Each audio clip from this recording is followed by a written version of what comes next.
Hey, welcome to my first ever product review. I'm pretty excited here. We're going to be reviewing this little puppy here. It's the CAD GXL2200. It's a large diaphragm, as you can see, condenser mic. Now there's a little backstory to this for me. I'll just share it with you briefly how I ended up acquiring this microphone. Is I have another CAD microphone, and this shows the importance of really knowing your equipment, which I thought I knew. And actually it has internal batteries. It was my main vocal mic, very flat frequency response, very nice mic in my opinion. And I'll do a review on it. Actually, it'll probably end up showing up under equipment maintenance because we're going to fix this puppy. I'm going to attempt to fix it here. But any rate, it had batteries inside of it. But the way the mic is made, there's no battery compartment. So, you know, over the years, I've been using it, never thought about batteries being inside of it. They're rechargeable batteries that get their power from phantom power. And lo and behold, one day I pull it out of its nice storage case, and it's acting goofy. And I noticed some weird crust around the one edge of the mic, and I'm like, oh my God. And you guessed it.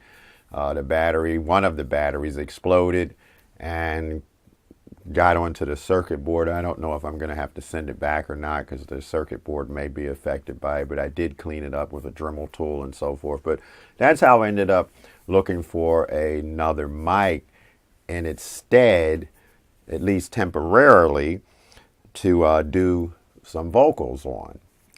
And wasn't really in a position to spend the kind of money that I spent on that microphone. That microphone was in the $300 price range. This is substantially less, but nonetheless, I thought I would do a review on it because so far I've used it a little, not a whole lot, and it's proven to be a pretty decent mic. Just in way of construction, it's impressive, especially at the price point that it's at. All metal construction. From what I've read in terms of other reviews of microphones, it's designed on this kind of rail construction on the inside, which is typical of, I think they said it's like Japanese or something construction or Chinese construction. But very solid nonetheless. As you can see, no bells or whistles. It's just a straight condenser microphone. I did do out of necessity, there was a section in one of the songs that I'm working on that I did on my previous microphone. Again, we're talking about a $300 microphone compared to one that's barely $100. And I had to do a voiceover using this, and I was really concerned because I'm thinking, oh man, this is going to be so much different. I'm not going to be able to match the vocals up. I was able to match the level, the timbre, and everything. So it did a good job. So I'm not going to knock it, at least to my ears. Again, no real bells and whistles. My other one has a roll off and all of that kind of stuff. This one doesn't. It's straightforward. But what I did notice is interesting. The one thing I do want to say before we get into what I noticed is it does have a little lift in the presence area as far as EQing is concerned, just the characteristics of the microphone, which for me works well because as you can hear, I have somewhat of a bassy voice, and so sometimes that can get a little muddy. So that little presence boost is real nice. But I did notice also on the inside, when you open it, it unscrews at the bottom here. And this may come in handy in some situations. There is a pad of sorts on the inside here. There's a switch right in the middle, and it comes with that pushed in.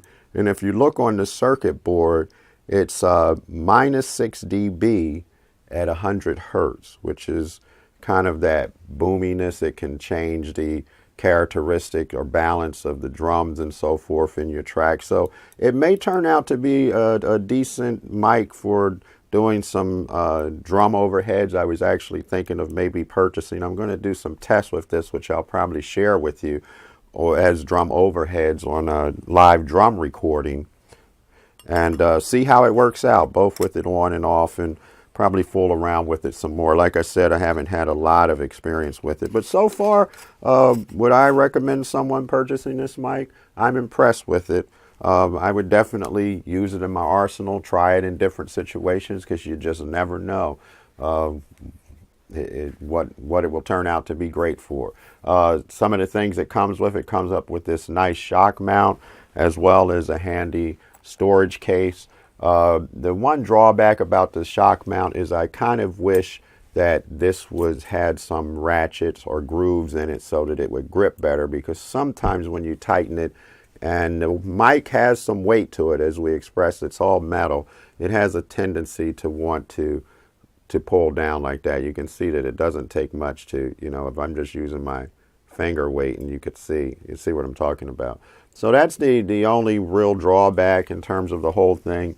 Definitely a great value for the money. And that's our review of the CAD GXL2200 large diaphragm condenser microphone. Thanks so much for watching. We'll see you next time.